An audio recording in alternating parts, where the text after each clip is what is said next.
opening that one.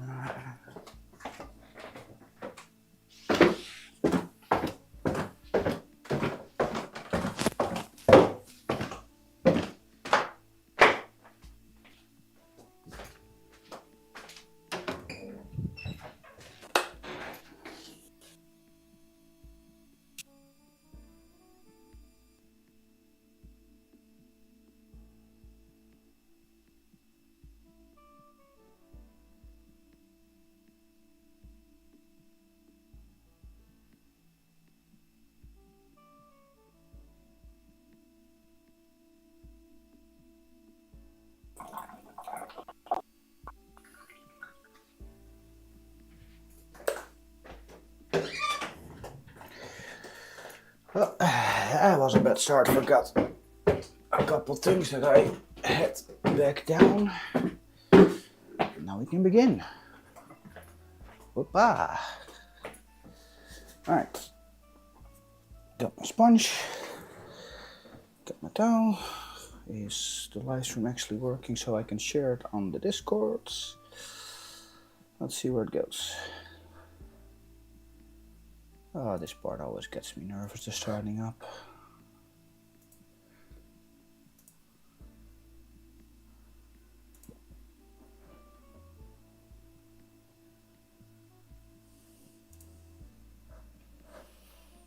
There we go. Found it.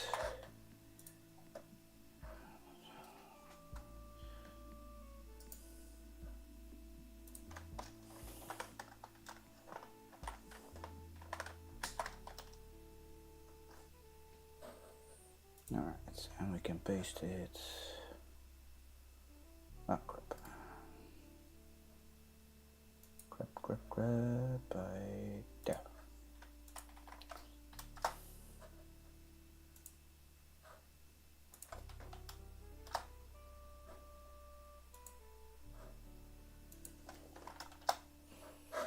Now I can pop out the chat. Forgot that one. I have not streamed for a long time, so I forgot a couple steps. Yeah, that's a little bit sad, but we get there. All right, there we go. Chat is up. All right, holy crap, there we go.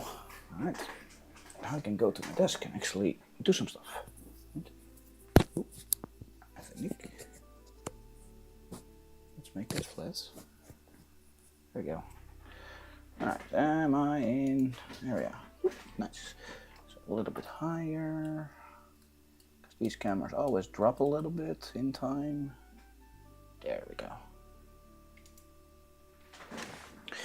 Alright, so holy crap, what a week, man. Like, I'm still mentally tired. It's still the point of like, what the hell did I all do?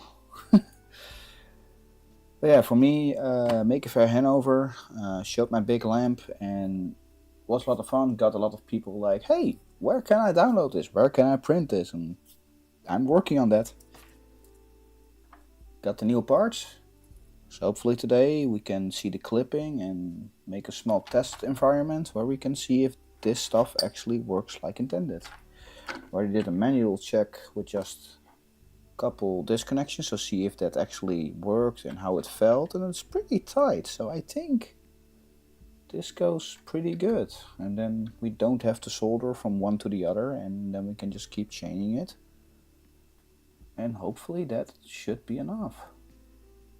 At least that's what I hope, that I'm not soldering 16 LED strips times 3 and then times 16 because you have the other side too.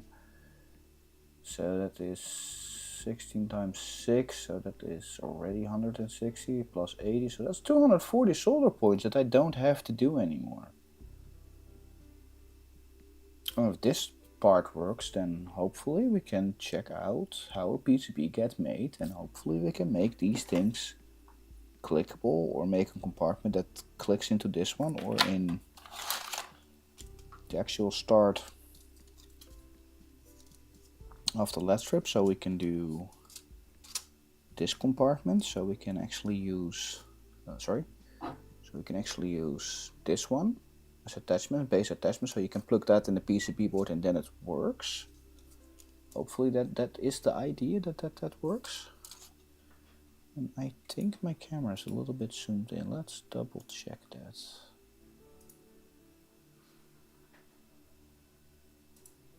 Oh, I'm completely zoomed out. Oh, this is just in the way. Okay. So let's put that a little bit further away and let's see where we're going, because how can we make it work? At least that's what I hope. Because if this works, that it saves a lot of time. And I bought 50, which was around 15 euros, and you're using around 16. So that should be around 450 if I did a calculation right, or I'm just missing some numbers here, but around 450 for 16 cables. That's a good price instead of me soldering for 3, 4, 5 hours.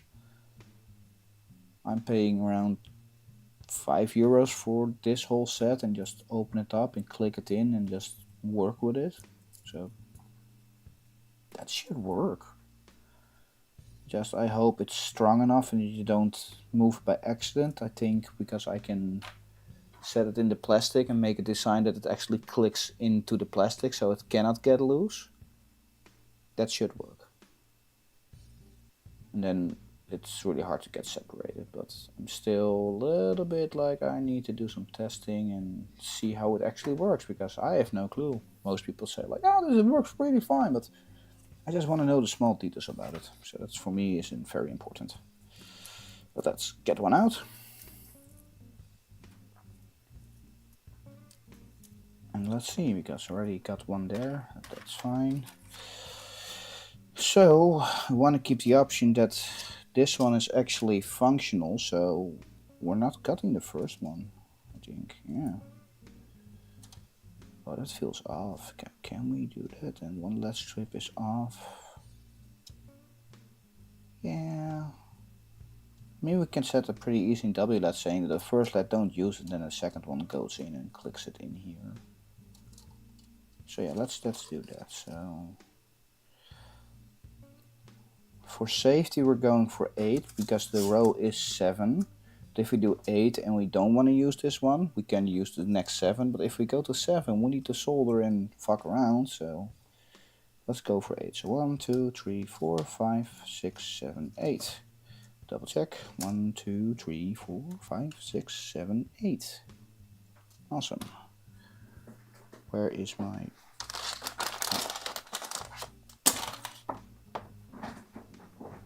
There it is. Found it. Was on the other table.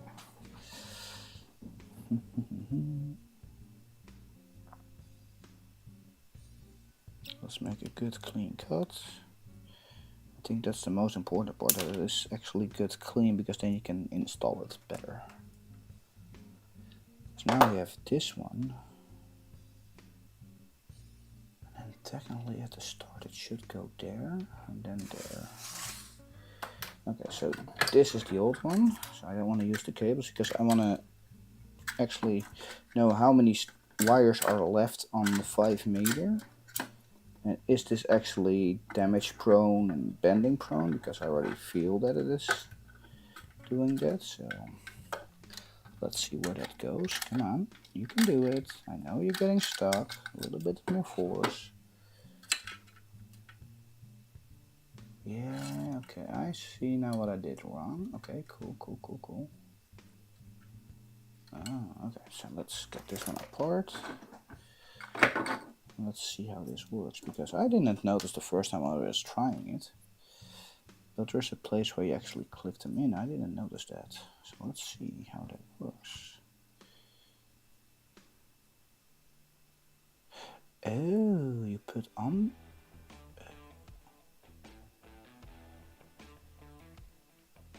Oh, I thought you just put them in blank.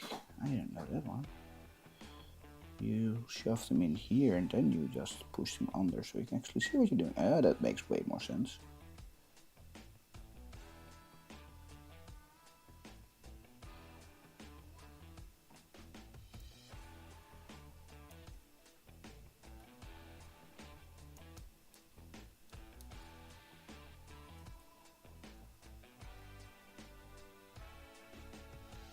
Okay, so if this works,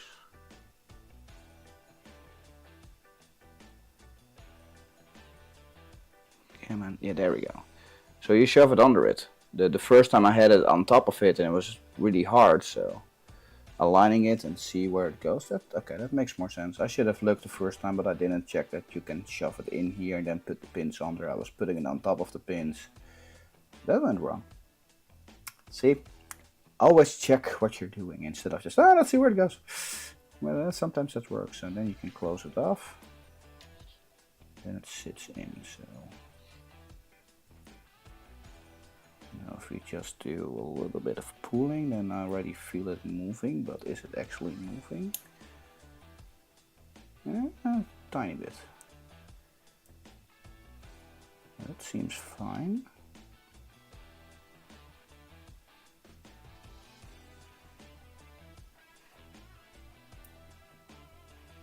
Now it goes in. Then we grab a second one. This can be the standard 7. 1, 2, 3, 4, 5, 6, 7. Oh, right, it's just.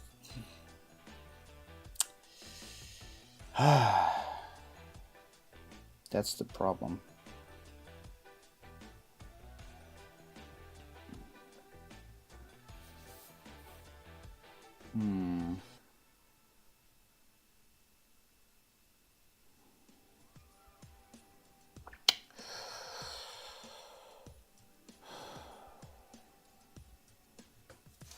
Okay, I might already have fucked up. Eesh. So 1, 2, 3, 4, 5, 6, 7. We don't want to solder, so I technically cannot desolder it, because I cannot assume that everyone has a soldering device. So, yep, forgot to count because I was talking. So 1, 2, 3, 4, 5, 6, 7 ends up at the soldering. At the soldering one, and we cannot use the clippies on this one because it's sticking out too much. So that's a problem. So I can say I'm gonna go 1/4 and remove one at the back, but then we get the problem. So then we start here. That this one is 1, 2, 3, 4, 5, 6, 7. That's one set. So then we have 1, 2, 3, 4, 5, 6, 7, and we end up directly here again. That keeps going. Okay, because then we skip one again. We skip one again, so 8. So we're already losing now two pixels, two LED points.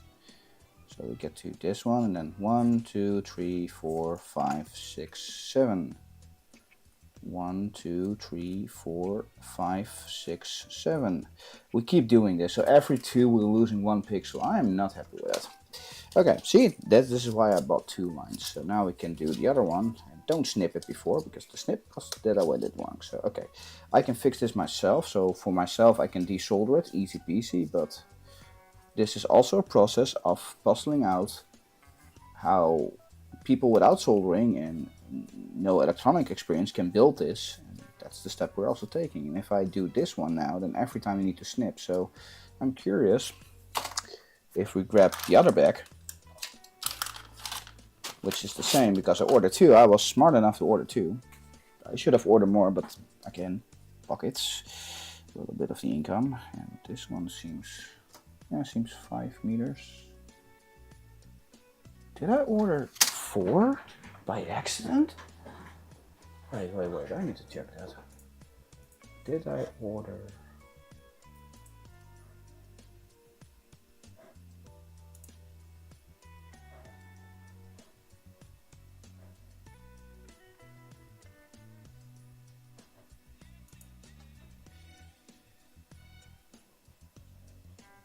I'm pretty sure I picked 5 meters. Why it feels like 4 meters?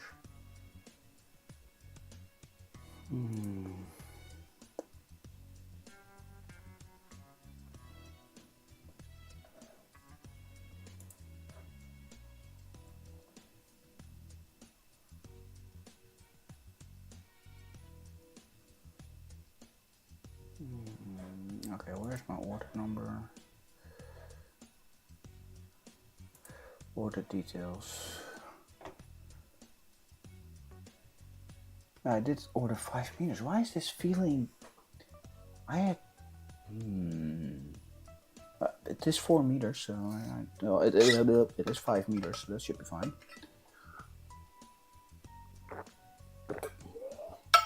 Okay, so we have one solid one.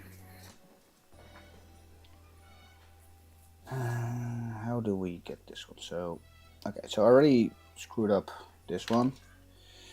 But if we unwrap that one and see how can we do a better counting without wasting too many pixels F snipping it away. That's the idea of how can we do that. So we're already in a sequence there. So if we can step the sequence out, then it should be fine, right? Because if we do 1, 2, 3, 4, 5, 6, 7 and 8, then 1, 2, 3, 4, 5, 6, 7, then it ends up there. If we take the first one more, so that is 1, 2, 3, 4, 5, 6, 7, 8, 9.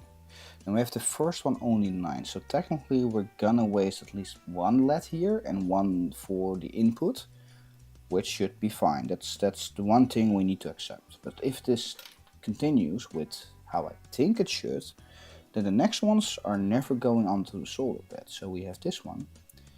So then we get 1, 2, 3, 4, 5, 6, 7. We're going over it. There we go. So that's the split. So then we get 1, 2, 3, 4, 5, 6, 7. And we're still empty. And the next one, 1, 2, 3, 4, 5, 6, 7. Wait, what? We skip. What?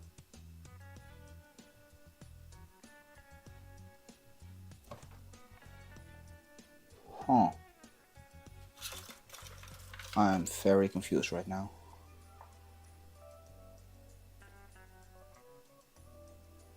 End up at that, so it doesn't because wait, so if we do this one, that is 8, 9, 1, 2, 3, 4, 5, 6, 7, going over it. 1, 2, 3, 4, 5, 6, 7. 1, 2, 3, 4, 5, 6, 7. We keep going back, but the moment we skip one, it's a returning of every 2, we're gonna lose 1. Oh, I hate this. I really hate this. How do you make that skip that it is the longest point? Because every time it skips, and then we get up to the soldering point again. Huh.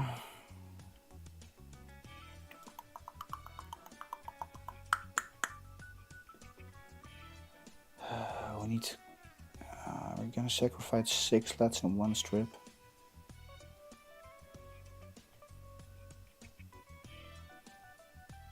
Ooh, I be.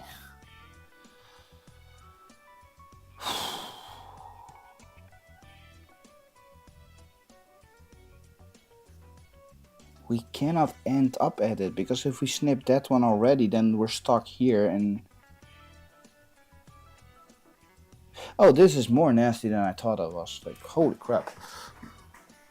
Oh, it's so simple. Just install the connector pins on the LEDs. So you don't have to solder, but I still need to desolder. Oh. Yeah, that's... nasty. Okay, so how can we do that? How can we do that? How can we do that?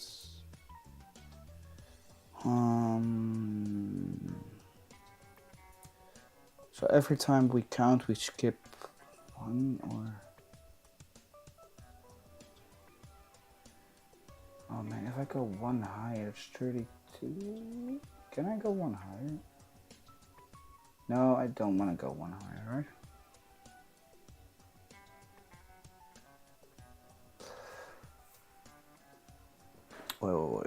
Wait. If we go to fuel comp, then we go here. Let's see. Because this distance is plus minus. That's 1 millimeter. So this is 33 up, 31. So we're going up by 32. And the total length is already...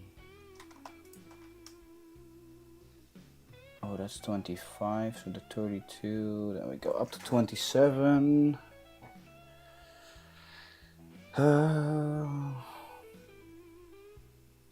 Because I think if we go to 8, then it should still fit.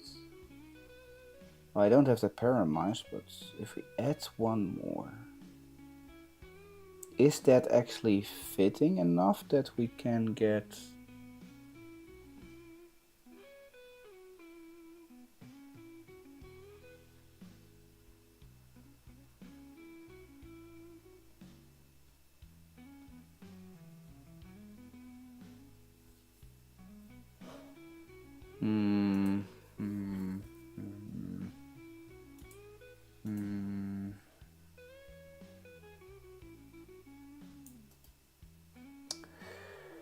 Oh, I'm not sure. I am... So how do we create the proper effect that it keeps going door but not... Whew. Oh man, that's an explaining to do, because then I need to make sense that, yeah, for this one you need to specifically cut 8 so we can skip the next one again and then remove one. Because if you do 7, 7, 7, 7, you get the problem that they end up at the soldering point, and we cannot assume they have desoldering stuff as we assume that they don't have they don't have soldering skills. Hey. And I already said that you...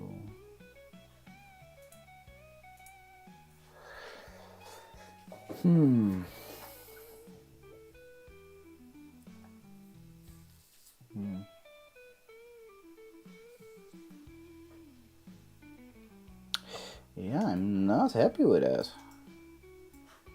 Okay, I'm gonna be a little bit lazy, so let's see if Silly Eye actually knows what it is doing.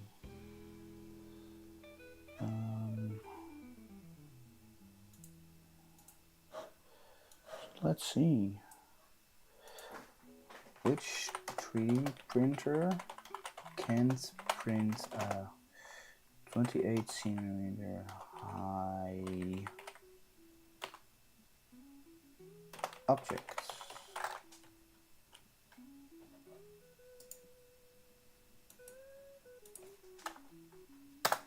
Let's see.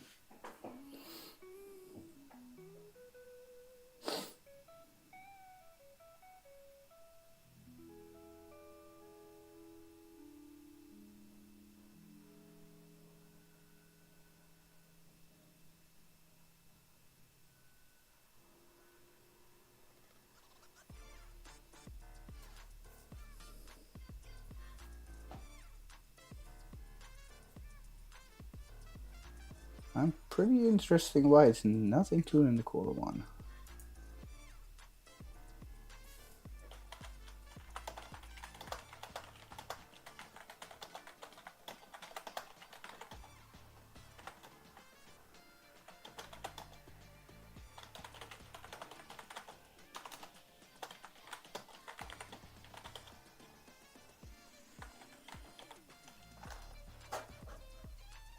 I'm curious, like, what's gonna see it.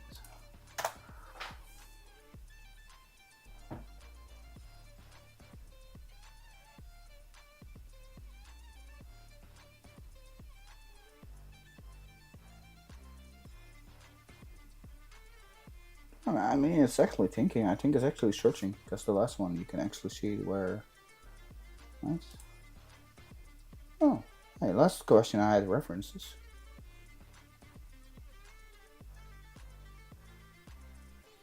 But yeah, like, if I get it under, because currently it's literally 249, so then the small ones can print it too, which is better. But for the the non-soldering, I might need to go one higher. But then I cut the available printers in half. Like, I remove a lot of small printers. Oh, yeah. If I go too big, then I cut myself. Oh, that's such a waste. Oh yeah.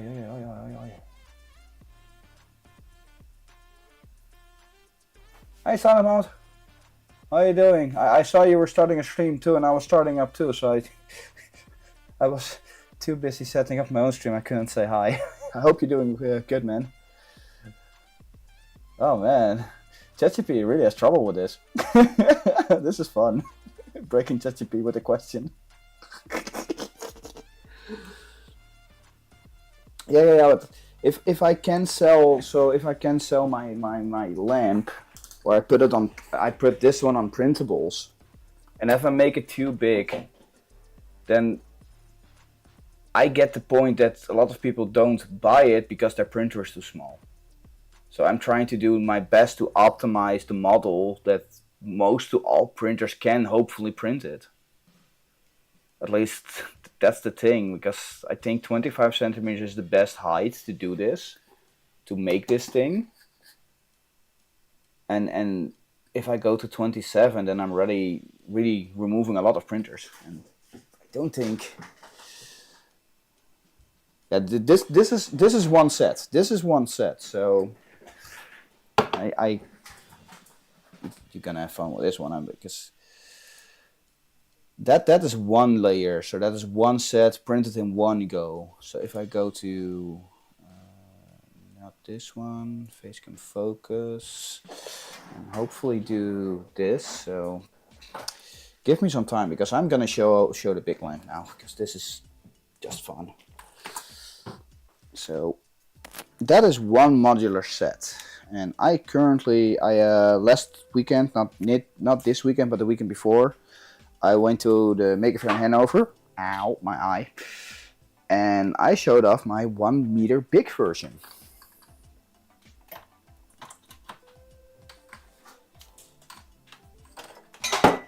Which is this one I'm trying to start up right now. Alright, so that's one LED strip. Yeah, and I had a little bit too many people that were like, hey, where can I get the model? Where can I buy it? Where can I download it? When can I print it myself? And it's like, I don't know yet. I just made this in 40 days, man. Give me some time.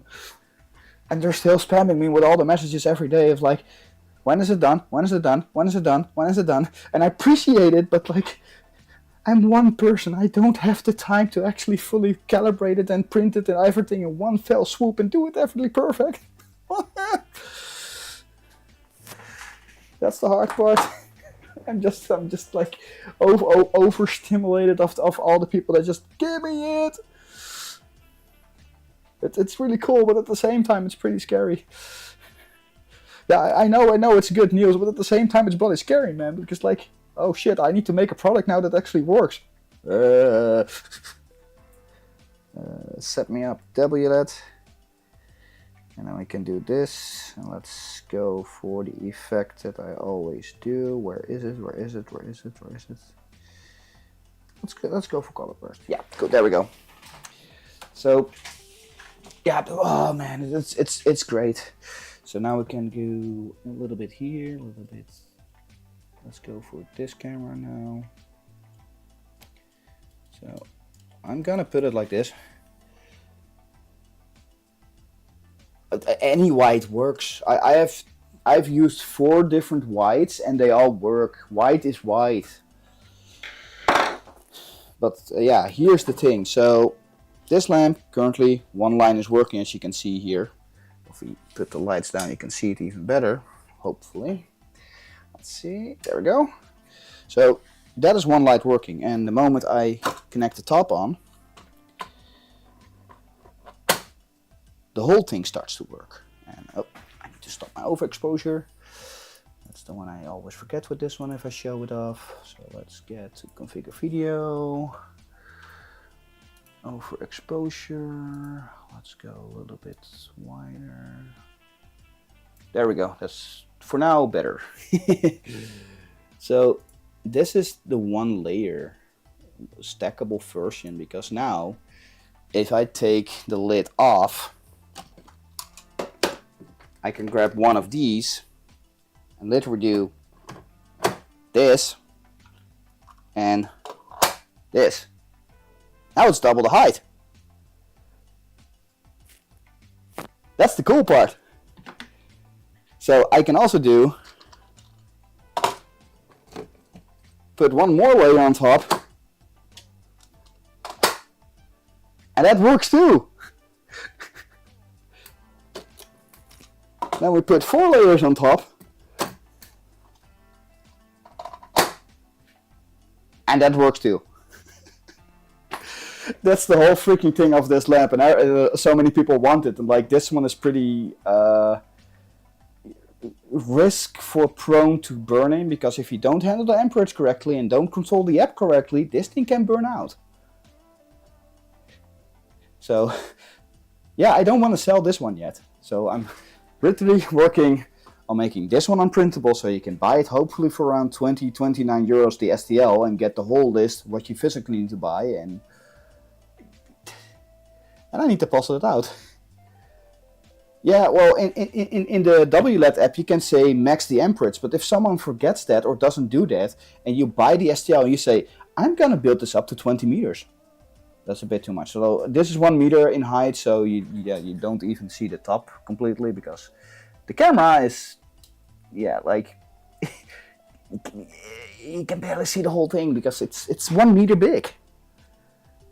And if I do that, then I'm really on the risk of I can stop no one printing more layers. If I say the power supply can only take 5 layers, but these layers are all identical, exactly the same, so there's nothing stopping anyone to print a 5th, 6th, 7th, 8th, 9th layer on top. And you will overextend your total amperage of your power supply, and then things starts to burn, because things get very hot at that point. And that's the dangerous part of this lamp. But this version, even maxed out full white, only takes 1.9 amps, which is USB-C safe. So that is a little bit easier to make. But that was my Hannover experience every time of like showing off the lamp, and I'm gonna move my camera, and that one needs to be aligned. So it was so cool to say people like, hey, you wanna see a cool trick? And then everyone's like, I don't know, well, what's the cool trick? And then get closer. And then it's always the funny question, like, how fast do you think I can make this lamp smaller? And then most people are like so very confused, like, why? And then you just do, and everyone is fucking surprised, because no one expected in 1 or 2 seconds that you can do this system in place. And it's so fun to see people so bloody like, what the fuck? It was so much fun to see for 2 full days. It was just showing around the lamp, and everyone just, the confusion of like, how does this work? And that's really cool of making that. But yeah, now I need to make one that sells so I can get some income and do more with this, because, oh, there goes the power. Lost the connection. So yeah, I need to build that up and make it foolproof soldering without soldering, and hopefully I can do that. And that is currently what I'm trying to do, is getting that. So let's see if we can turn on the lights. Okay, that's a little bit too much exposure. Okay, let's see the exposure down. Okay, so then you can still see the lamp a little bit and you can still see me, so that's good. It's just the exposure lines are pretty hard, so if I do that,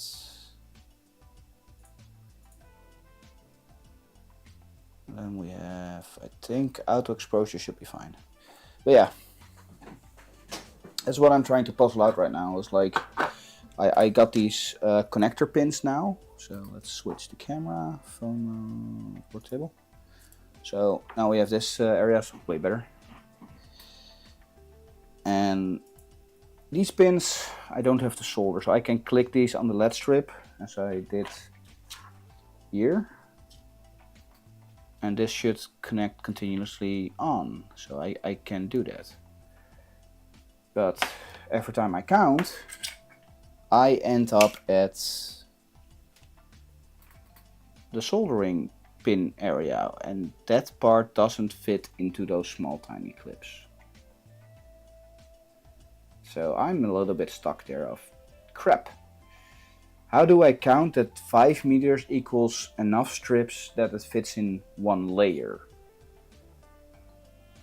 Because every time I end up there and then I need to skip one, but if I skip one I end up in 2 lines next into the next same problem. I need to skip one more and then 2 lines later I end up in the same problem. I end up at this point. So if I go to 8, that shifts on and it becomes a lot harder, and then maybe one step in the whole strip. But now every two sections of 7, I end up at the soldering joint. And yeah, that is a small problem for me, because I need to explain this to anyone that cannot solder, so I cannot assume they can desolder that area to make it clean. Damn it! There. So now I need to do counting, and a lot, to actually say which one works. So I don't think I'm gonna raise it by one layer, because this is 24.9 centimeters. Yeah, I mean the clips itself are pretty awesome, that you can just, if I get one, like you literally clip them open and then you can put the LED strip, you just click it in and line it up. Just be careful that red is not always ground, so you need to watch out for that one, but that's easy to explain. You shove them under it, hopefully, and I have a little bit of trouble there. Oh, there we go.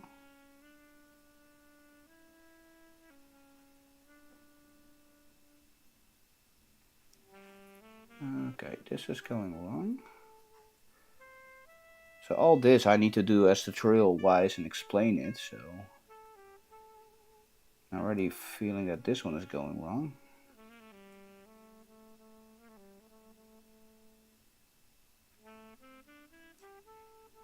Yeah, this one is going wrong.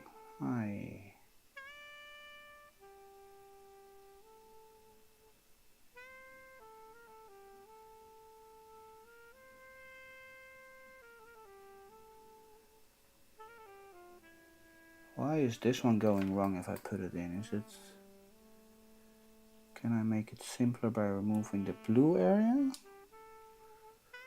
Yeah, so I need to test everything, because I really want to do my best to make this as easy to set up for any other person that is not experienced with electronics, not experienced with soldering, so it becomes a better product that sells on a bigger audience. At least that's my goal. So if I do this, maybe that one layer is small enough.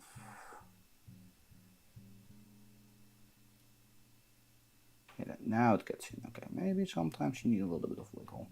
So then you put it in and then you get, come on.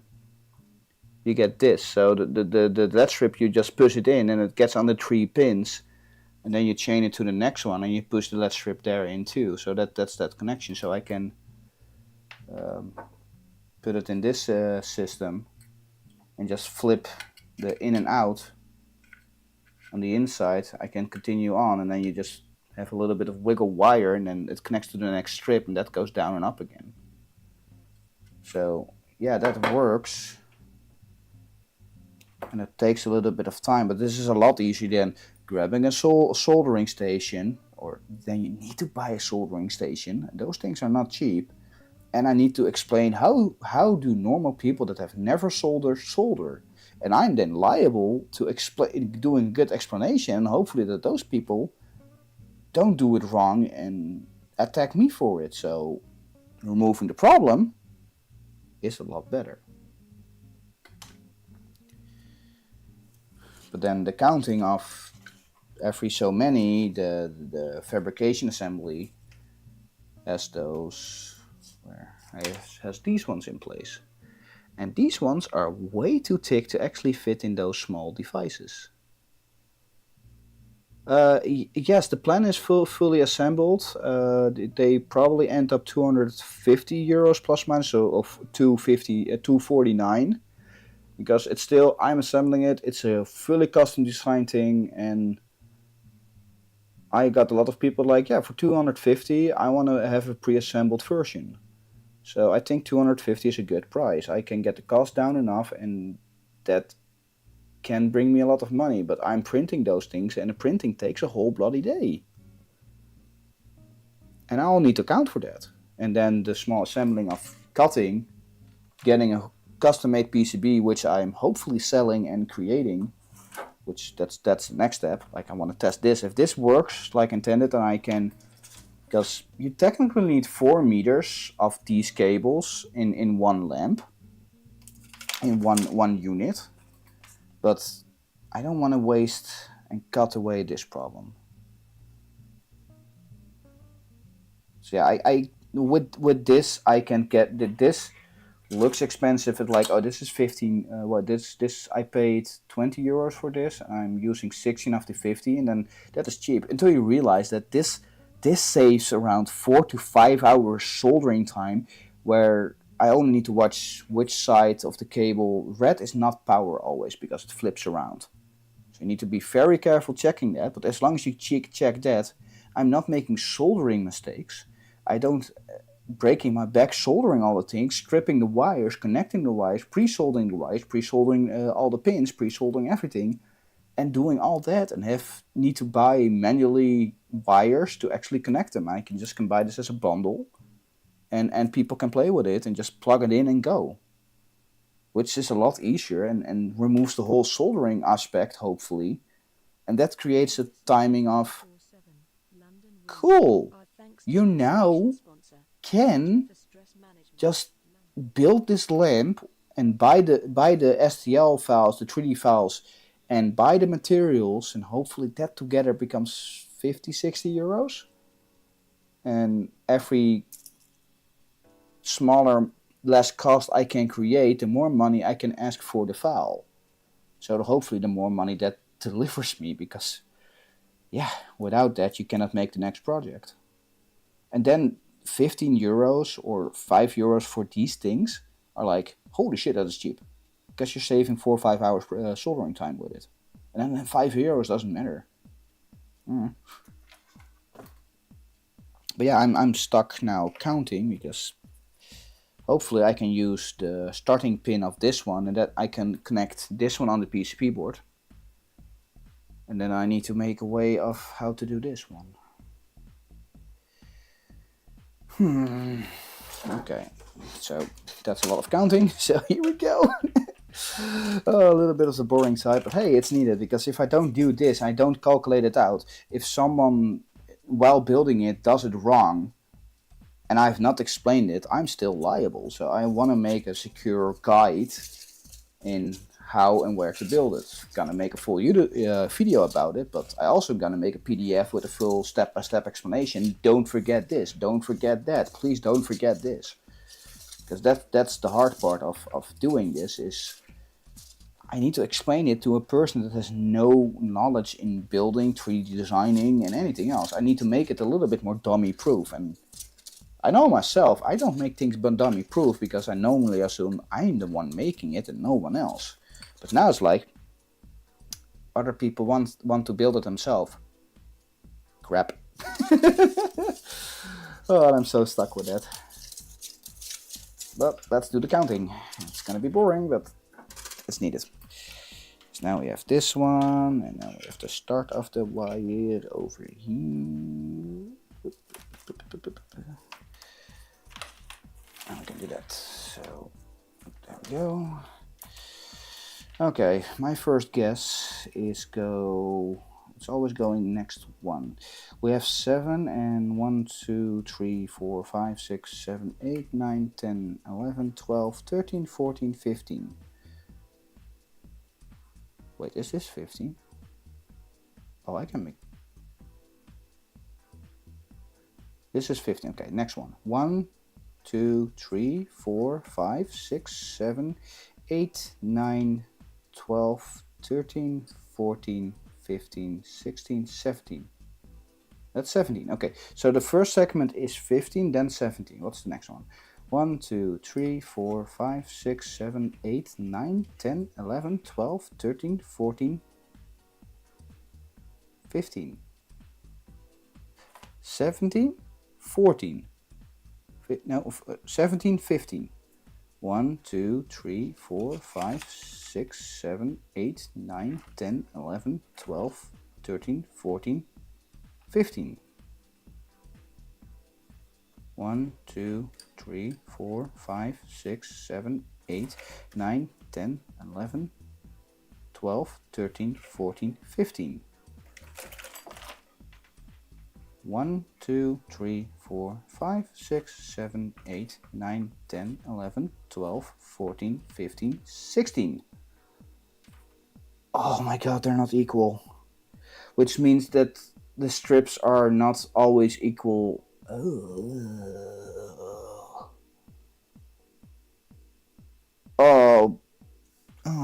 how I'm gonna explain that one? Oi, oi, oi, oi, oi, oi, oi. Okay, 1, 2, 3, 4, 5, 6, 7, 8, 9, 10, 11, 12, 13, 14, 15. 1, 2, 3, 4, 5, 6, 7, 8, 9, 10, 11, 12, 13, 14, 15. So every 2 it's... Oh man. 1, 2, 3, 4, 5, 6, 7, 8, 9, 10, 11, 12, 13, 14, 15. 15 again. 1, 2, 3, 4, 5, 6, 7, 8, 9, 10, 11, 12, 13, 14, 15. But this one you cannot use because the connection cannot continue, so you're losing 1. Oh, yeah. Okay. Yeah. Now we're gonna count again, just to be sure. So 1, 2, 3, 4, 5, 6, 7, 8, 9, 10, 11, 12, 13, 14, 15. This is 15. 1, 2, 3, 4, 5, 6, 7, 8, 9, 10, 11, 12, 13, 14, 15. 1, 2, 3, 4, 5, 6, 7, 8, 9, 10, 11, 12, 13, 14, 15. I hopefully I just miscounted, because that should be a 17. Okay, again. 1, 2, 3, 4, 5, 6, 7, 8, 9, 12, 13, 14, 15, 16, 17. Ah, there is a 17 in between. Okay, that's the first 17. That's 1 17. 1, 2, 3, 4, 5, 6, 7, 8, 9, 10, 11, 12, 13, 14, 15. They're mostly... Are you sure? Okay, wait. Okay, so 1, 2, 3, 4, 5, 6, 7, 8, 9, 10, 11, 12, 13, 14, 15. Okay, so 1, 2, 3, 4, 5, 6, 7, 8, 9, 10, 11, 12, 13, 11, 12, 13, 14, 15. Okay, I'm still too bloody tired from the Maker Faire. That was 2 days last weekend, and this weekend I had so the Printed Amsterdam we both visit. There was also a small printed hub, one in Rudesheim, so next to Frankfurt. And I thought it was 2 hours away from me, and I bought a ticket and was like, oh shit, this is 4.5 hours driving.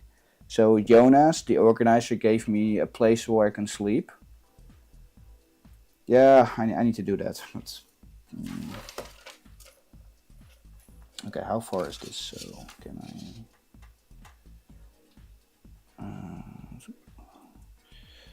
that's on the board. That is that one. Okay, so you don't see it on camera fully, but there is 1, 2 LEDs out.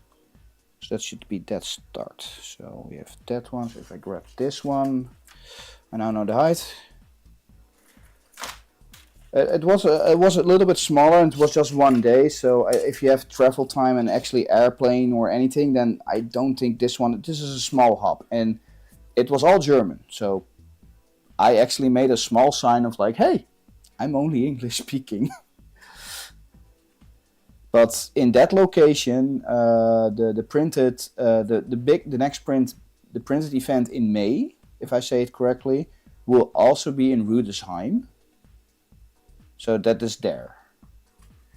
Okay, so this is this is again 15. Okay, 15. Okay. Yeah, okay, lining it out is a lot better, because then I don't have to bloody count.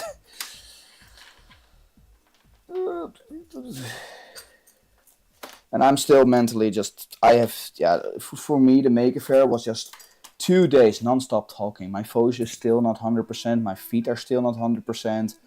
Like, I have never done an exhibition like that as presenting something, and it just got me so bloody tired.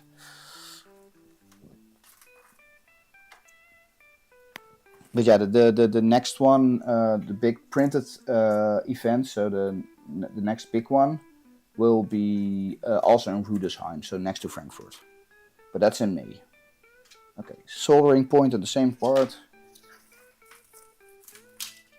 Okay, so this should be all the same, right? Because if we do this, then same part, yep, 2 out.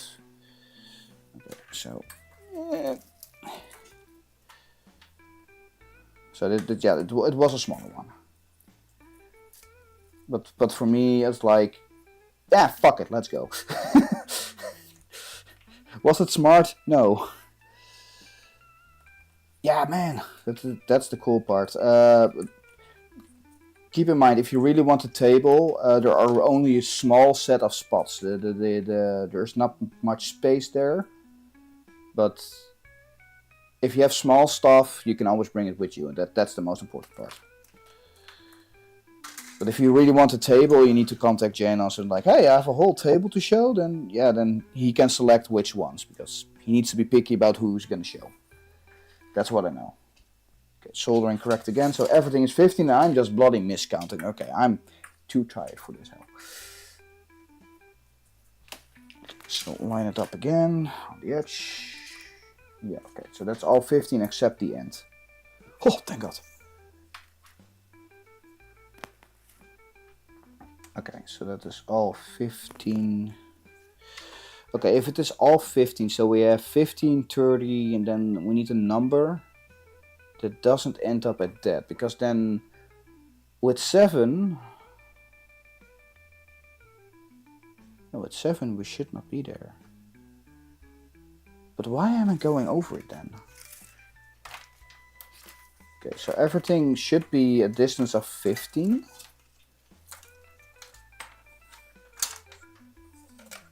So yeah, the smartest thing is have small transportable things that you can just show off, because that's a lot easier. I'm gonna make this lamp. I'm gonna install it on my backpack so I can show it at Form next, hopefully. I'm doing my best to go there too for meeting more 3D printed content creators.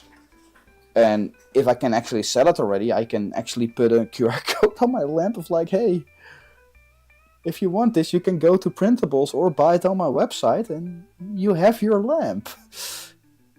Promoting yourself. I hate it, but I can technically do it. That's the scary part. Okay, so the first part is 1, 2, 3, 4, 5, 6, 7, 8, 9, 10, 11, 12, 13, 14, 15. Yeah, so if this is 15 and we skip by 2, then you get... And we skip by 2, so we go... Then we have 7 plus 2. So as long as we don't add on that point, so we can... I'm gonna be lazy a little bit. Just do this, because I cannot calculate everything that's correct. So let's go to this one. If I say 7 plus 2. No, I said 7 plus 2, not 7 plus 2. Then we say plus 7, plus 7, plus 7, then it's 30. Okay, that's a bust. So if we go to 10, it probably so 7 plus 3. So the first one is 3 LEDs, and then we do a disconnect. Then we say plus 7, plus 7, plus 7, plus 7, plus 7, 45. Got the... Then we end up at that point. Okay, so 7 plus 4 is 11, plus 7, plus 7, plus 7, plus 7, plus 7, plus 7, plus 7, then it's 60. Oh, so we always end up at 1, because now I'm just doing plus 6 plus 7, and if we have 7 plus 5, we add up at 12, then we have plus 7, 19 plus 7, plus 7, plus 7, and then we add 40 again, because 30, and then 7 plus 6 starts with 13, and then it's 20, it should be fine, yes. And plus 7, plus 8.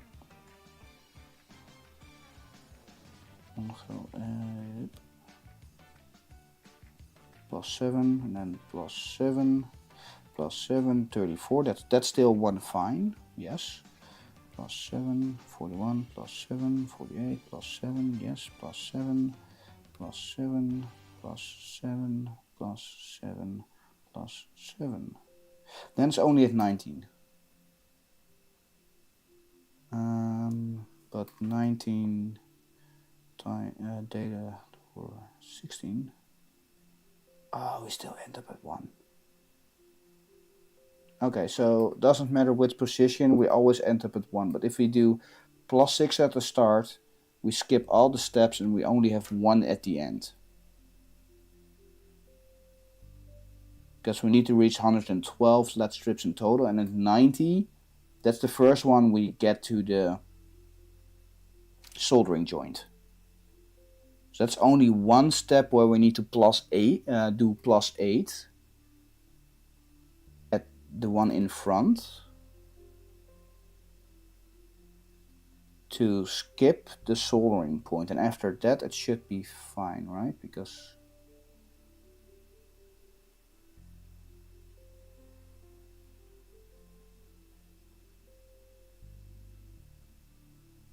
okay, so we do plus 6. Now I'm just gonna count it.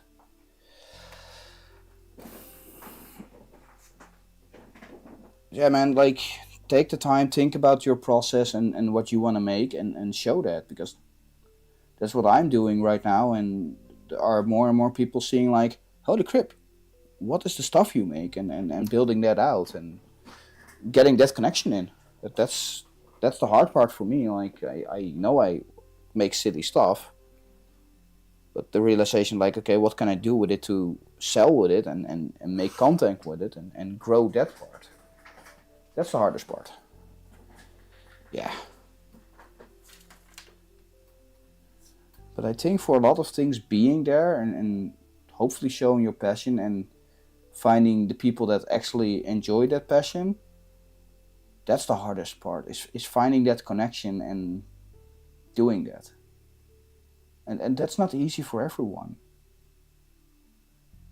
For a lot of people, that's the hardest part to do, is finding the people that connect with you and not, how do you say that?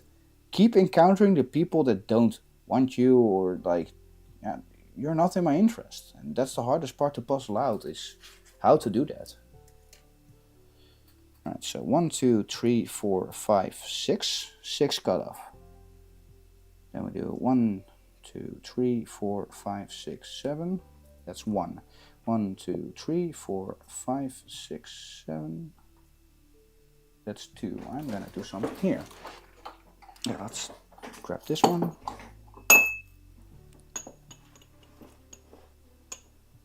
Yes. But the hard part is finding the right audience and experience the point of like, how do you find your audience that you need to? Because you cannot just assume like, oh, the audience will find me. No, you need to assume that your audience cannot find you.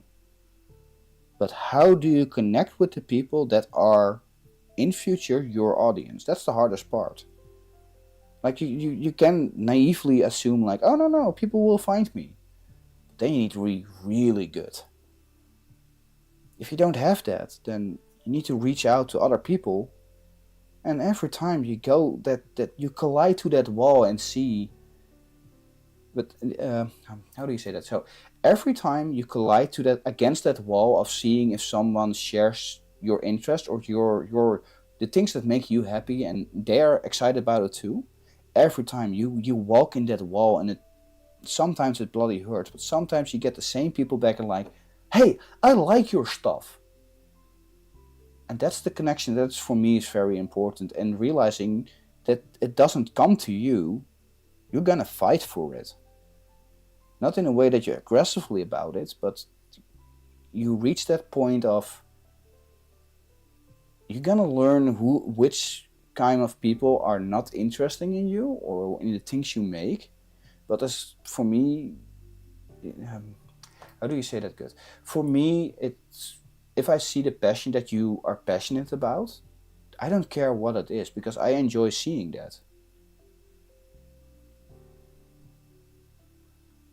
Yes, to discover, and how to leverage that discovery as best as you can. Because for me, if I can get this one working, I can put this one just right on my back, on my backpack in here. I'm increasing my discoverability because everyone will see this lamp. I have trouble uh, doing the first talk to someone. Doesn't matter what it is. I'm not saying the first one hi. I'm just standing there and waiting until someone interacts with me. So I got pretty good at making stuff where I can technically bait out an interaction to me. Because if you start talking to me, then I'm like, oh, thank God that first thing is over. Now I can communicate. Because that first step of communicating, making the bridge from one to the other person, is the hardest thing for me to do. Email wise, contact wise, physically wise, like everything is there. I just get stuck in my mind. But at the same time I had trouble with it, I found out I have trouble with it, and I found ways to beat that, because people see the lamp and I can interact then, because then, hey, wanna see a cool trick? And I disconnect the lamp. And then you start that interaction and let people be surprised. That works for me. But that's how I puzzled it out for me, how that works. And I that doesn't work for everyone, but you need to find your own you need to find your own way of turning the wheel. And min-maxing that is the challenge. Like, how do you min-max your own discoverability? Because I can post something on YouTube, but then it falls flat because YouTube is so big. So many people are uploading videos, and so many bots in AI are now uploading videos. We cannot beat that. So what do? What decide I to do is go into communities and go into make affairs, because there is the highest chance I find like-minded people that want to create and tinker too. Getting those ideas in and all that, and find that connection, because with those people I find them, and those people that follow me I physically talk with, I have a better interaction with, because I know a little bit part of you. I've talked to 400 people at the make affair, so I'm very sorry I cannot remember everyone. But the moment we talk again and you talk about your passion, that part I remember. I remember passions. I will forget your face. But for most people, if they start talking about your passion, then everything like, ooh, we talked about that, and that. And then it all comes back that I know who you are. Because I'm gonna be fair to make it fair. I talked to 400 people, man. I cannot remember them all. And most people say the same thing. Your project is awesome. Your lamp is awesome. You need to do something with it. And I appreciate everyone saying that. But I have no clue who said it and who didn't say it. Because I'm talking to so many people. But again, the moment I get a message from them on Instagram, on YouTube, or on printables, or on email, and they're showing their stuff that they showed me right there, then my memory is like, oh, you're that person. And I can be very excited, because seeing someone else's passion, that for me works really much. That's what I really enjoy. That's the coolest part. And yeah, there are so many people that will hate you or dislike you, or like, it's not good enough. Well, I'm gonna say to those people, well, fuck you then. Why do you spending negative energy on me? Just stop watching me then. Please stop watching me, because it's a waste of your energy and a waste of my time reading your comment. Like, I can fight that hate, I can attack that hate, but that costs so much energy. It's not worth it. Find the people that enjoy your vibe, enjoy your happy things that you share online. And some of those groups are very small, you need to really bloody fight for it. And other things are very easy to step into, and every community, every section of the big YouTube bubble or the content creation bubble has its own thing.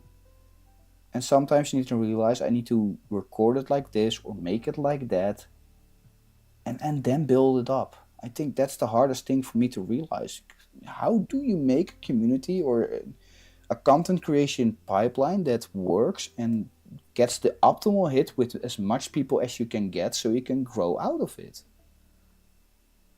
That's the hardest thing to realize. Like, I know I can build, but how do I make videos? I have no clue. I'm still learning that. All right, let's count again, because I keep forgetting it. So 1, 2, 3, 4, 5, 6. That's the first 6. Then we do a cut. So 1, 2, 3, 4, 5, 6, 7. That's the first one. Okay. 1, 2, 3, 4, 5, 6, 7. 1, 2, 3, 4, 5, 6, 7. 1, 2, 3, 4, 5, 6, 7. But that's the hardest part of like finding the group of people that are happy for you. And there are billions of people that will hate you. But finding those couple people that enjoyed it, that's the cool part. 1, 2, 3, 4, 5, 6, 7. 1, 2, 3, 4, 5, 6, 7. 1, 2, 3, 4, 5, 6, 7. 1, 2, 3, 4, 5, 6, 7.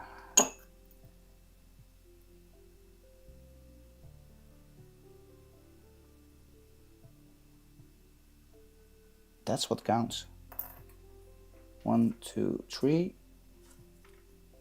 4, 5, 6, 7. And sometimes it takes time. Some people are stuck in that small limbo of finding that community for years. I feel a little bit more lucky because I have a really good physical product that really pops out. The lamp really pops out. So I feel like I'm getting a head start to all the people that are starting right now too. But at the same time, this is what I made, so I should be bloody fucking proud on it that I made it. And my mind is still not accepting that part. 1, 2, 3, 4, 5, 6, 7. 1, 2, 3, 4, 5, 6, 7. 1, 2, 3, 4, 5, 6, 7. This is the first one. So at 1, 2, 3, 4, 5, 6, 7, 8, 9, 10, 11. At the 11th strip, this is the first encounter. So number 11. And then it's, if we skip, count one more, then we do 8 and we remove the first one. Then we can say 1, 2, 3, 4, 5, 6, 7. 1, 2, 3, 4, 5, 6, 7. And we end up at that point again. So we need to skip 2. So we're gonna do then 7, 7, 7 cuts until we reach the 10th lead strip, and then you need to do a 9 cut. Because then we're skipping the soldering point. And we're losing 2 strips in total. So we're losing 8 lead strips on the strip to keep cutting. And then it is 1, 2, 3, 4, 5, 6, 7. 1, 2, 3, 4, 5, 6, 7. And we go over it again. And we have that one. 1, 2, 3, 4, 5, 6, 7. 1, 2, 3, 4, 5, 6, 7. 1, 2, 3, 4, 5, 6, 7. Yeah, okay, so back to this one. Okay, so that is that one. And we only need 4 more. So then we get to this one. Skip 2. Skip 2. Okay, so 1, 2, 3, 4, 5, 6, 7. 1, 2, 3, 4, 5, 6, 7.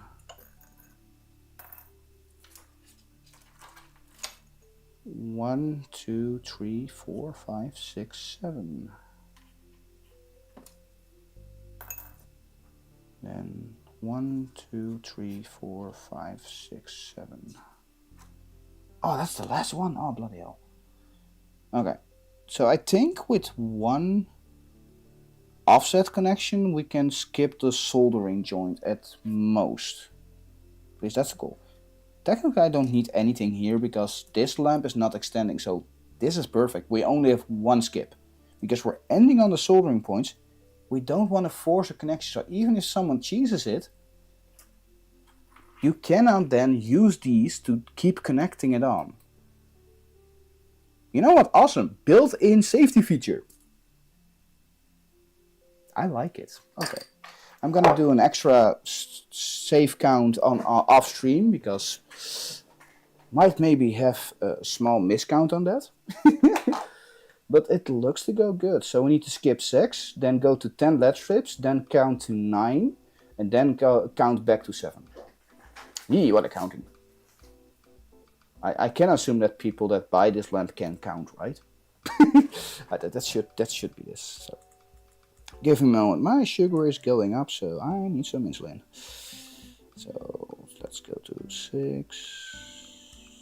Let's do that.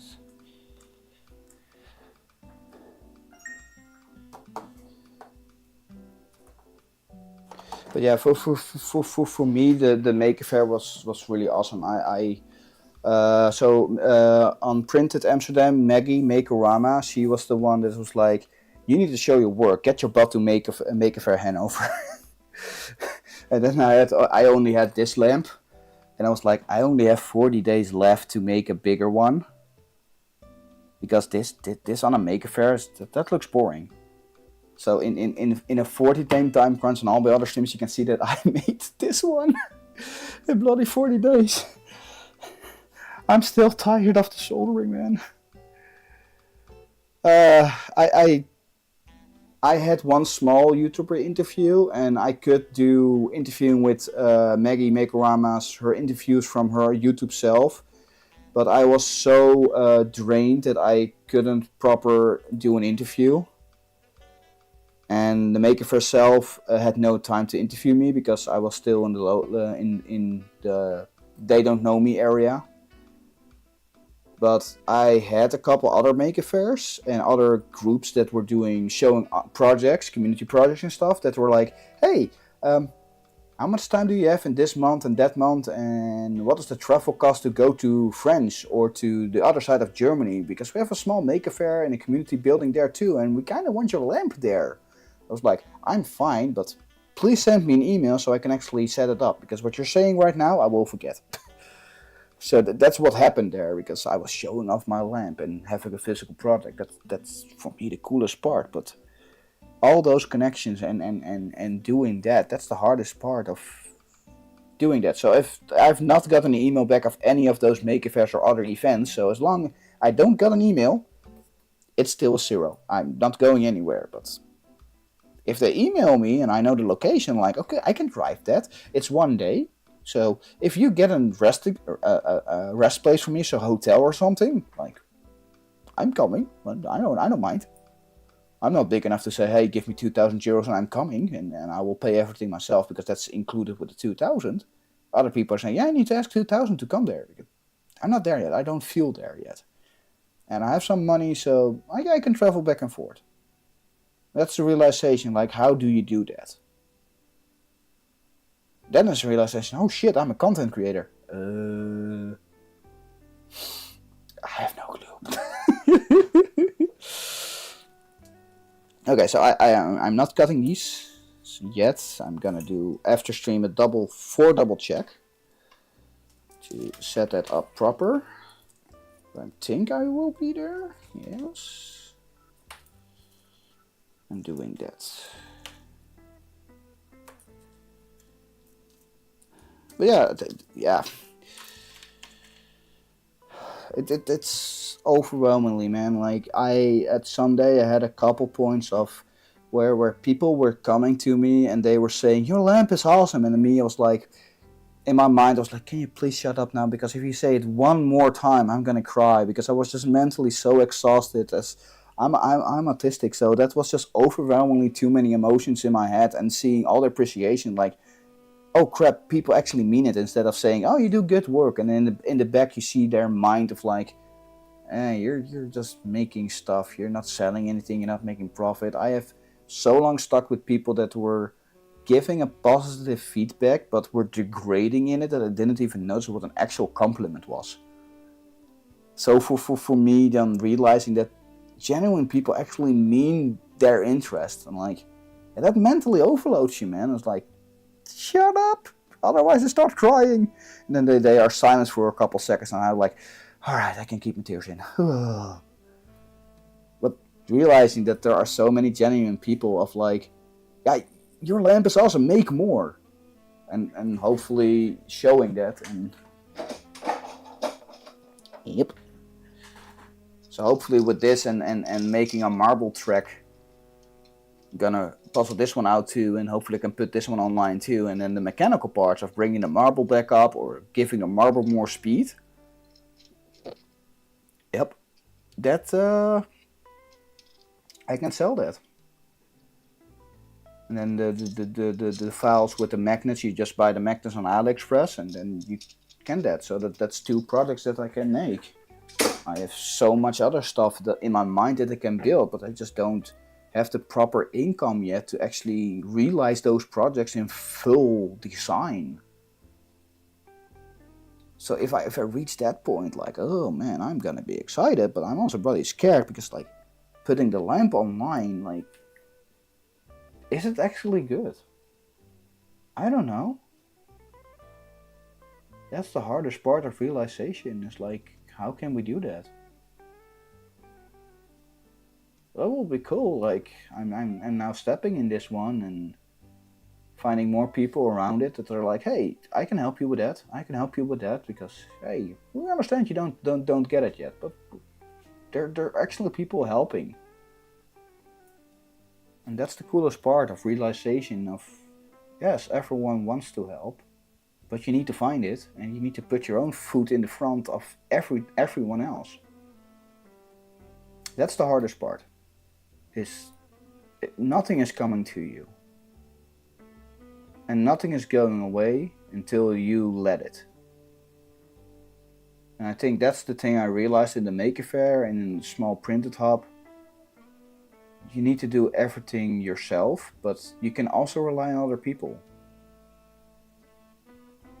And if I can make that click better in my mind, there is so much stuff that I can do. And I know I can do it. I just need to say to myself, hey jackass, do it. And slowly that clicks in. So there are many things coming of what can I do with this, and learning how to edit, learning how to do that, and hopefully get my videos in a better quality and build it up. But yeah, Maggie from Makerama gave me this stuff, and pretty cool, because you should be able to smooth PETG and PLA with this. PETG is for sure, but if PETG works, then PLA should work too, right? I want to test this. So you can, it's a smoothing agent, so you don't have to sandpaper. So you can remove most of the printed layer lines. And normally that only works for ABS, but if they found a solution to do it also for PLA and PETG, I'm pretty sure, she said PETG, but I'm pretty convinced that if it works on PETG, it should work on PLA. Then you get smooth plastic.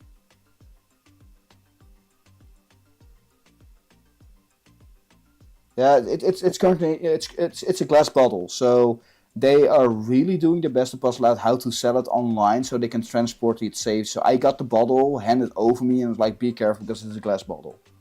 That's why it's pretty aesthetic stuff. So, but if that works, then they have something that is very cool, because then you can smooth it a little bit, and then I can paint over it. So I can make a dragon head without print lines. But holy crap, man, printing a dragon head and then remove the print lines with as least possible sandpapering, because the sandpapering on a dragon, all the small scale thingies, holy crap, man, that's gonna take a whole freaking day. I don't want to do that. I don't know if this works. And you can just brush it on, and then it just eats away a little bit of the coating of the plastic. I'm so excited to try it.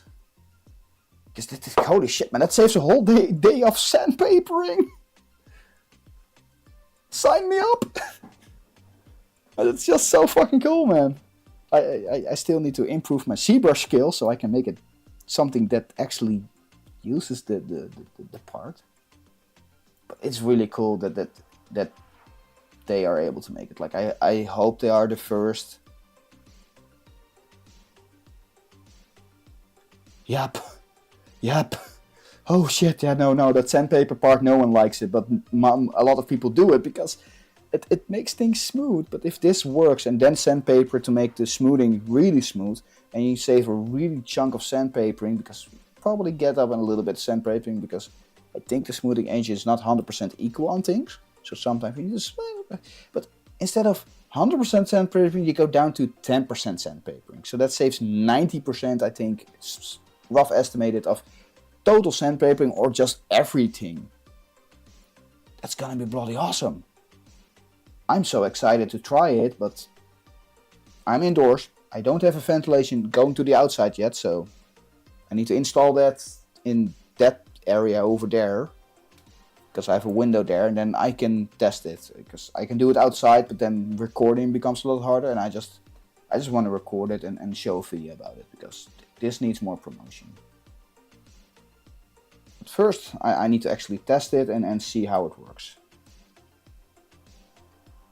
But I forgot to take a picture, but she used the sheep 3D printed and it looks very smooth. I was like, that's very cool. But it is, yeah, that's cool.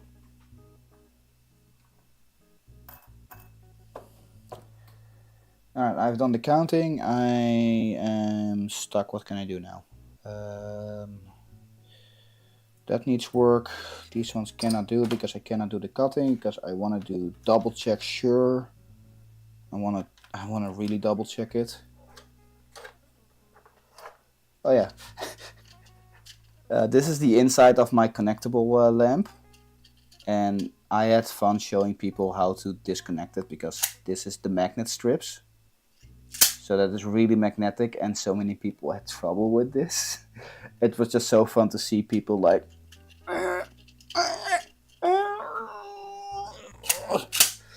And I can do it very easy because for me it's like I have enough grip strength, so I can do that. But the whole bloody weekend at the Maker Fair was showing people like, you want to feel how strong the magnets are? And I'm like, oh, that is very strong. It's just fun to see other people suffer and realize like how much strength you need to get the lamp moving. It was just a funny, it's just a little bit of sadistic of like, I had so much fun with it. Giving kids that small thing and like, try to take it apart. And like, and the kids are like, I cannot do it. It was just fun. It just fun.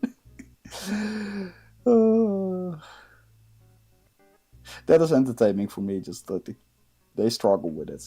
Yeah, it needs to be better adjusted because currently it's hard to see, but this can move pretty much because every layer has a pretty big jump because the magnets can wiggle around.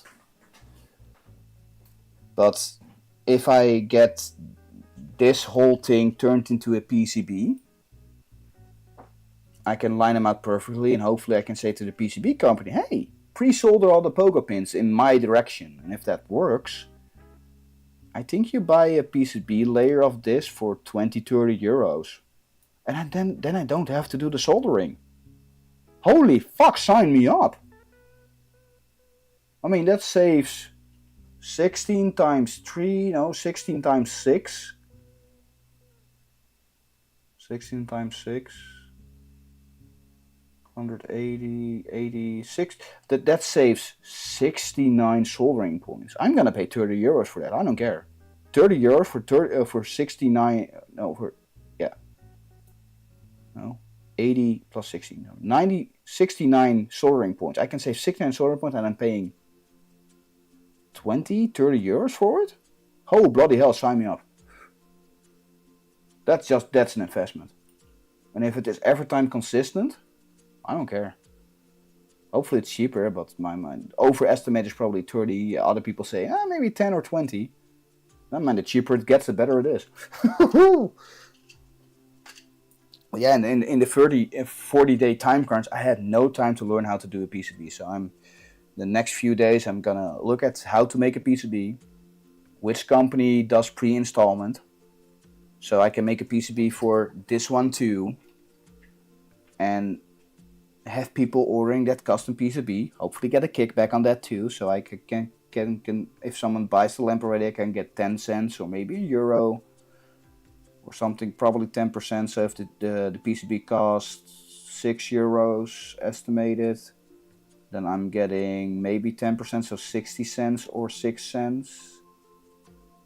Somewhere between 6 cents and 60 cents back on the supplier that builds that PCB. All the bits count. So if I can create that point and then the PCB €6. I'm for the small lamp. I'm going definitely for the Chinese ones because I need to drop the cost. I cannot do anything else. If the PCB breaks at €6, get a new one.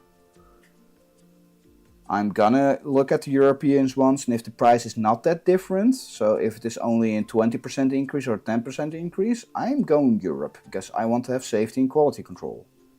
But if that price difference is 50% up, I'm going Chinese.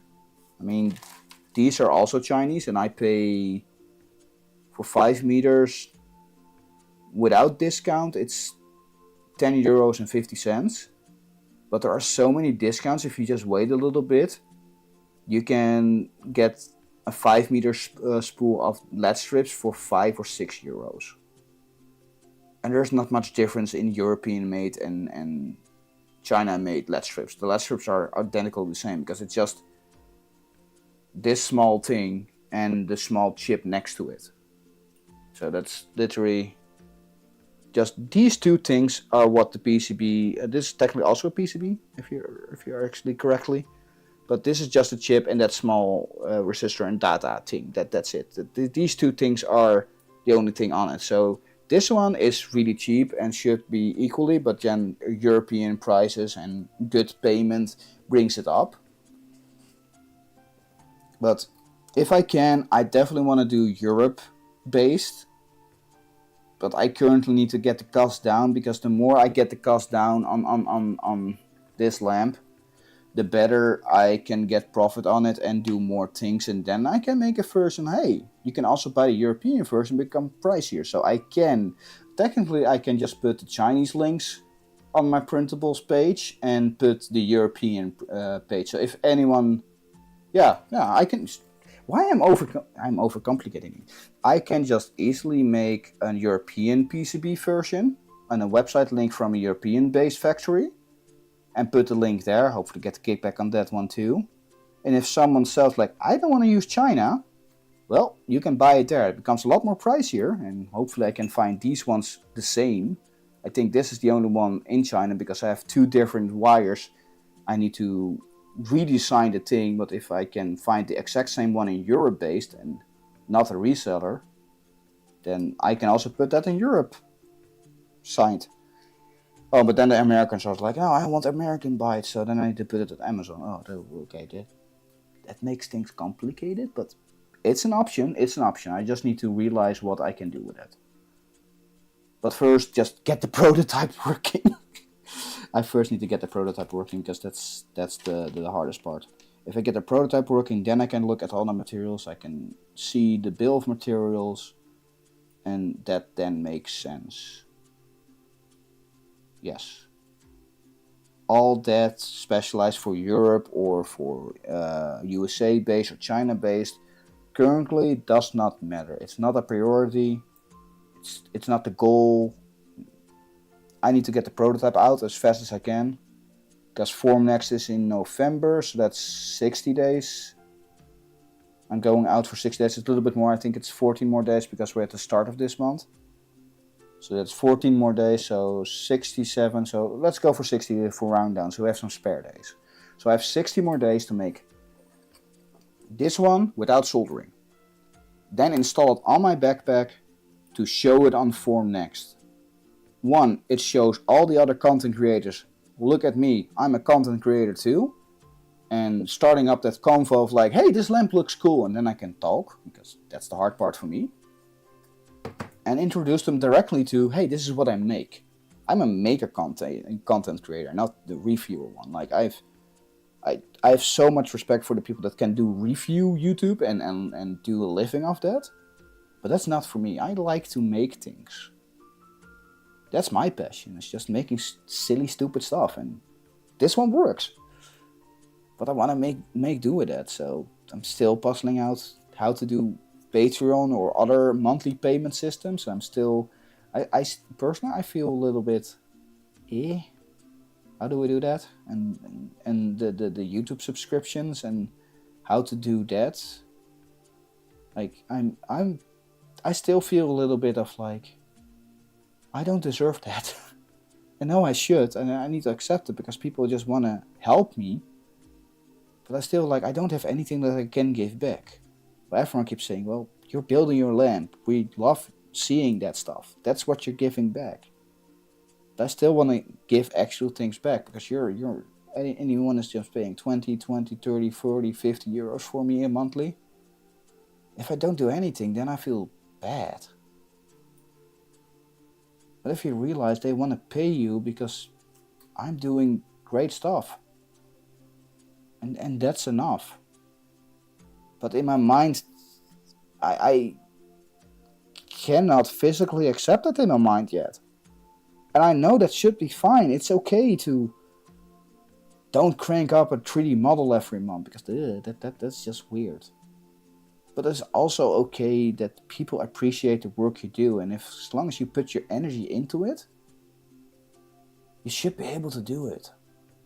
And that's the part I need to accept, and that takes time. I cannot say like right now, okay, I'm opening a Patreon and subscribe to me, and you'll get, yeah.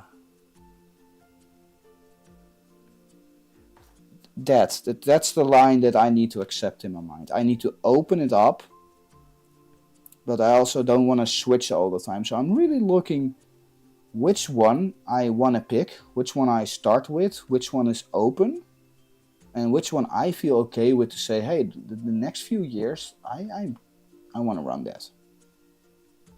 And the acceptance, like, hey, people really want to appreciate my work and they pay for it. I'm not baiting them into my Patreon or other subscription system. I'm not paying, okay, let's say that. I don't want to bait people in my subscription type payment system, because then I feel shit.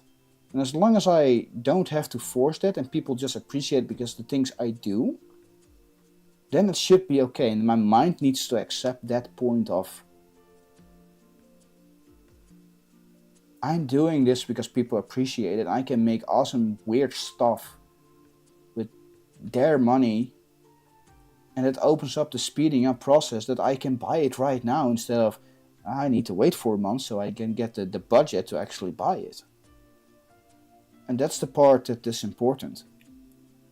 Because those people hopefully see this work, my other YouTubes, and see me on the Maker Fairs and all the events. And they appreciate me standing there. Yep, not crying. Yeah.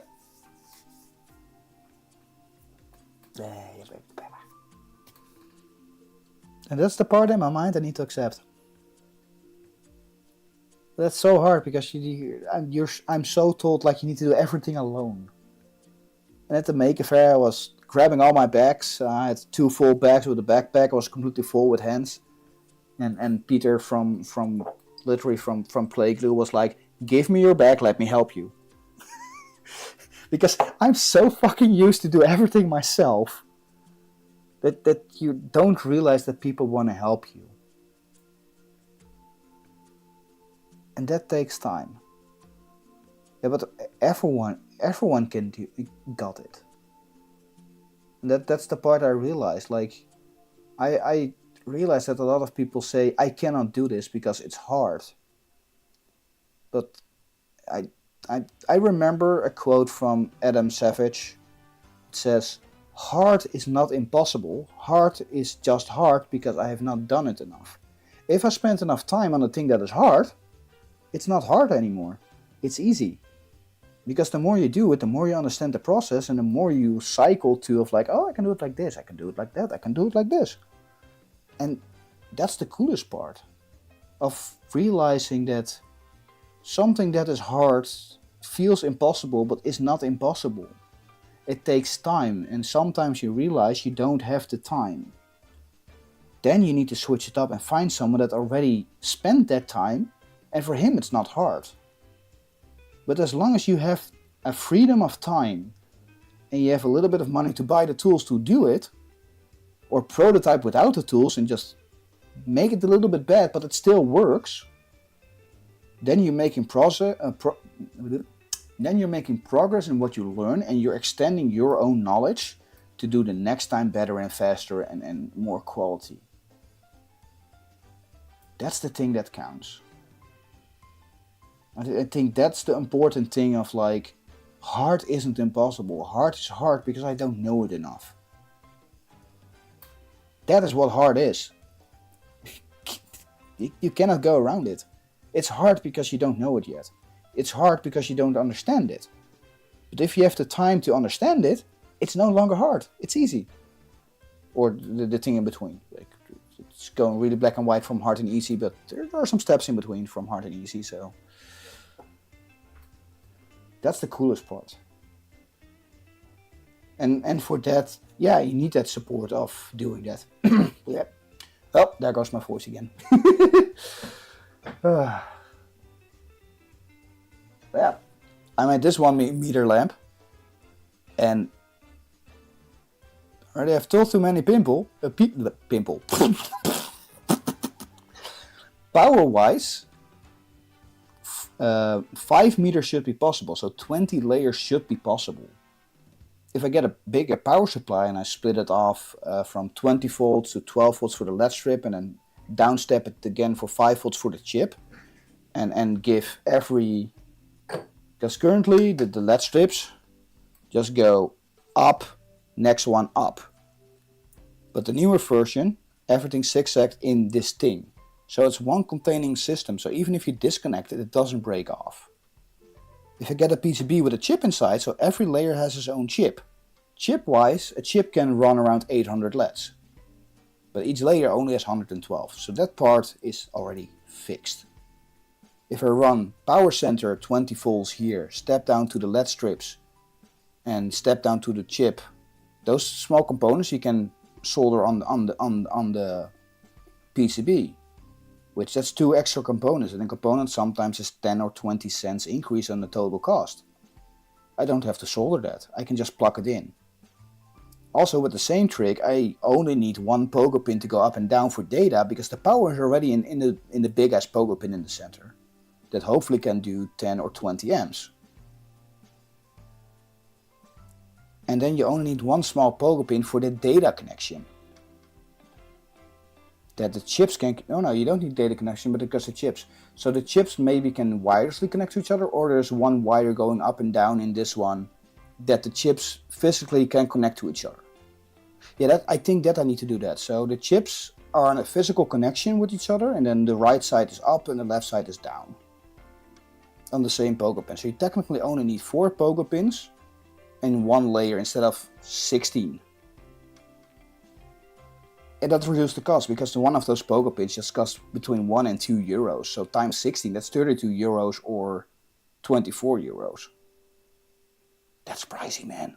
Holy shit. That's for 1 layer. So that's the whole step. Like, holy shit. Whew. Oh, that's the hard part. Yeah, €1.50 average. I got a set for €1, and unlucky, I bought them for €2. If you do, that's the Chinese pogo pin. So if you go to the, wait, where's that bag? I think it's downstairs. Or is it somewhere here?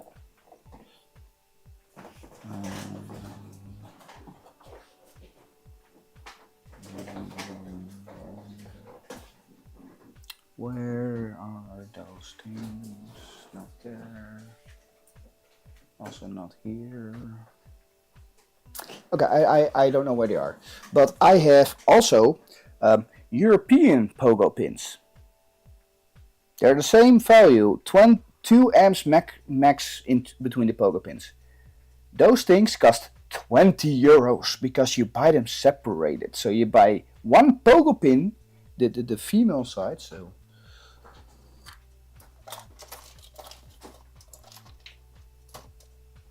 So you literally buy, instead of this as a set, yeah, you buy this one for €10 and this one for €10.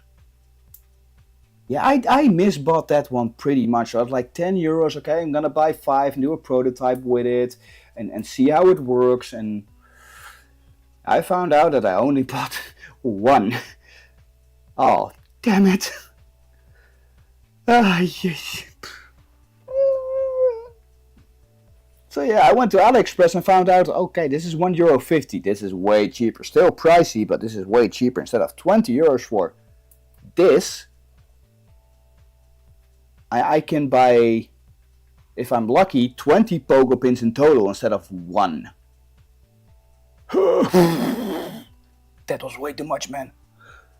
But I needed a fast prototype, so I bought it in Europe. And I probably didn't look correctly. I think in Europe you can get it cheaper, but I'm not a Google person that can search things very correctly. I'm very bad at that. Oh, I'm so bad at it.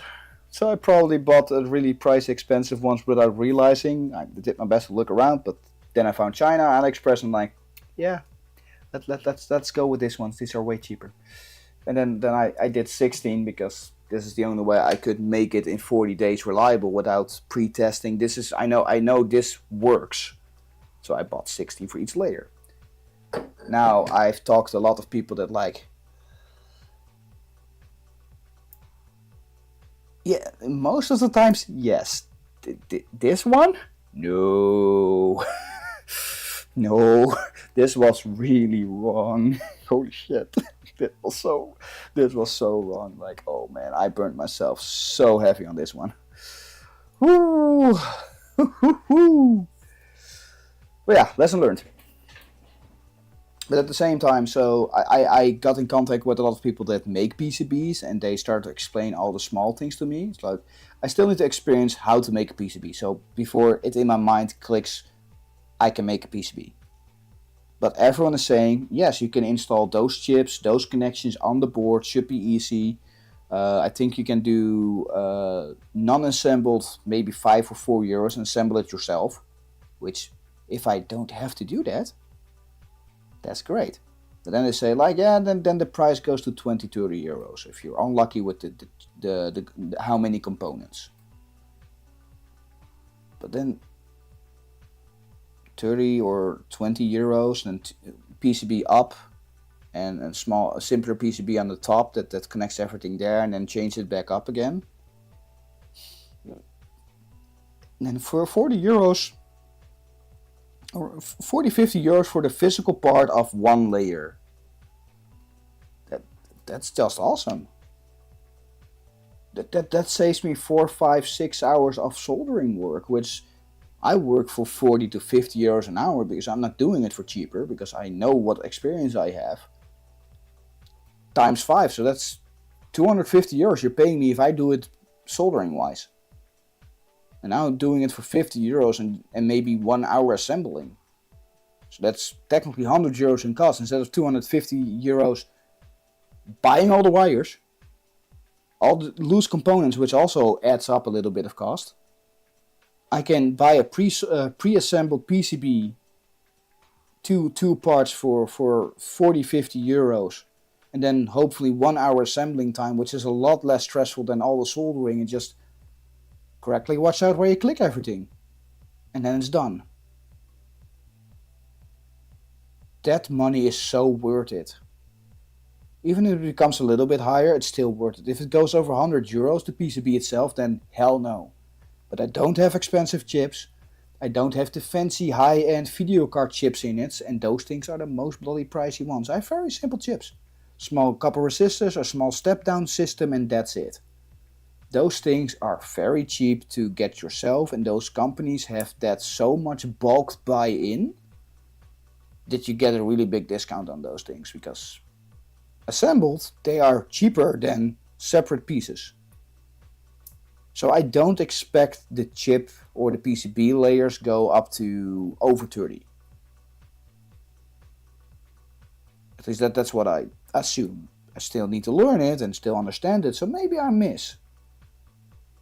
But 60, 70 euros still for the PCB setup, that's fine. 1 day printing for every layer, so 1 day printing, that's around 800 grams. So if I sell it to someone else, it becomes times 4, so times 20, that's 80 euros.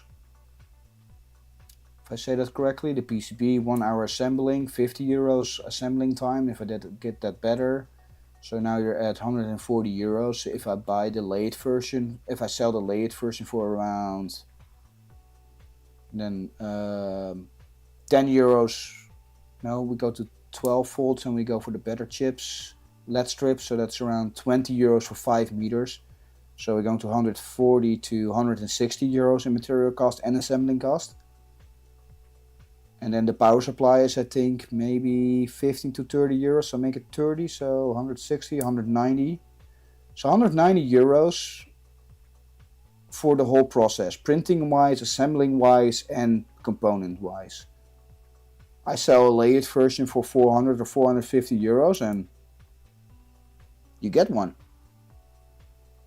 You want an extra layer? Well, it's 400 euros.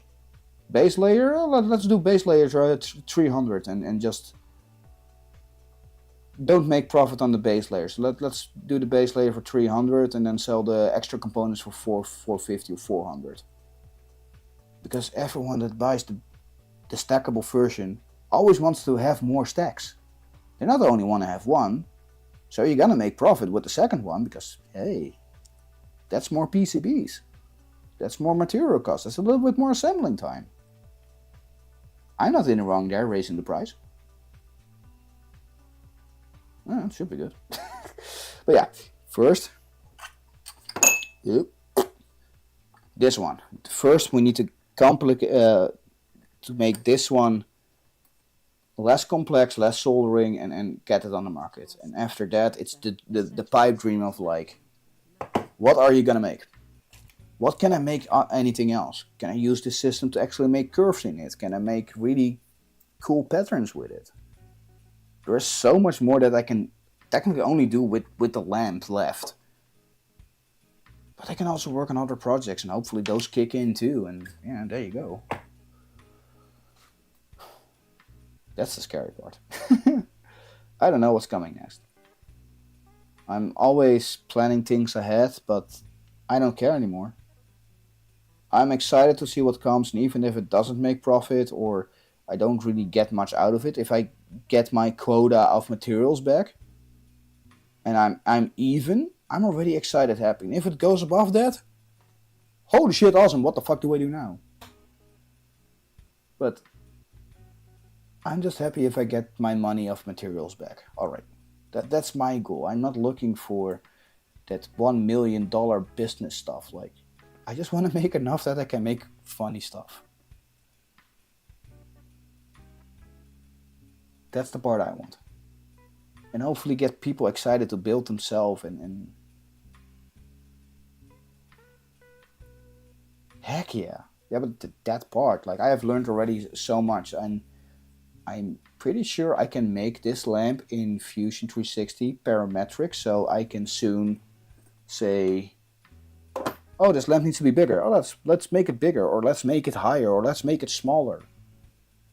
And if I'm good enough, I can make, say, that this part, the circle itself, only this part gets modeled, and this is nothing and just a tight connection part where you can screw it into a wall, or do it in a full corner of 45 degrees, do a half one, or make a half pipe that is hollow on the inside so you can put it around the pipe.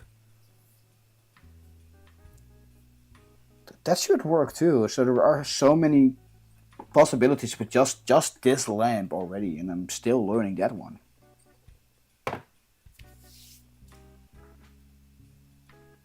I just need to put the time in it and get that click in, like, because I had some people like, yeah, can you cut it in half? Well, not right now, but if I model it correctly, then yes, I can. Because then people are like, but I want a bigger lamp. Well, do you have a bigger printer? Yes. Well, here's the bigger file. Someone says, but I want a curve up, down, and I want a heart-shaped one, and well, you're gonna pay 400 or 500 euros for that design, but I can happily make it for you. If someone says, no, I only want a half one with a hollow center because I have a pipe of 20, so I have a pipe that is 3 centimeters big. Or let's do this one. So I have a pipe that is 7 centimeters big, and it needs to fit around that. If I get the parametric design in check, I can easily design that just with a couple clips. So if someone says like, hey, can you change the pipe or half it, this, and I can say yes, I have another client. And that's the thing that I do non-stop in my brain. How can I make things over engineered that it works for more than one thing that you see? That's my stupid brain always doing that. And now for the first time I realized that is really good. I need to do that more. I need to work on that. Because then you can make something multi-compatible, no? Yeah, multi-compatible? I forgot the word. I think it's multi-compatible, or it's another word that looks on it. It's compatible with different designs. I think that's better. Yeah, it's compatible with different designs. And I think my brain always doing that. So that's the cool part that I need to realize and actually use. Use my stupid brain to its fullest extent. So I actually get tired by modeling it. Yeah, I'm gonna quit because my sugar is pumping up and I'm not feeling 100% anymore. But hey, thanks for joining and talking. Like I every time I see that on YouTube that you're live streaming, I want to click it, but the notifications are so bloody late that you already stopped streaming, so I keep missing it. Somehow the notifications on my browser and on my phone always show up a couple hours later than there actually should be. And sometimes I miss them. But I hope to see a couple lives of you. Because I'm trying to watch other people, but my notification system is so fucked up. I don't know. I keep missing every live stream. I keep missing them, man. That's the hard part. If YouTube notifications actually works. But again, thanks for watching, man. I'm gonna do the Christian's counting that everything in this part is correct. And then we have that step already down in the guide. Oh, if that works. If I can do a proper counting, then that works. And then this layer is good, and then most printers can print it because this is 25. The lamp is 25 centimeters. So 25 centimeters fits on almost any bloody printer. That's what we need to do.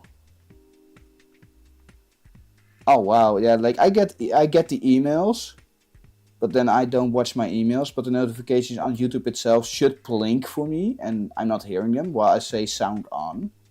My browser is sound on, and sometimes I hear the blink, I see the notification, I click on it, and then I'm just watching your stream on recording because you and other people already stopped streaming. Like, I just got the notification. How the hell should I know it's live 2 hours before? YouTube! Damn it! But yeah. Thanks for watching. I'm gonna tinker on and make awesome stuff. See you next time.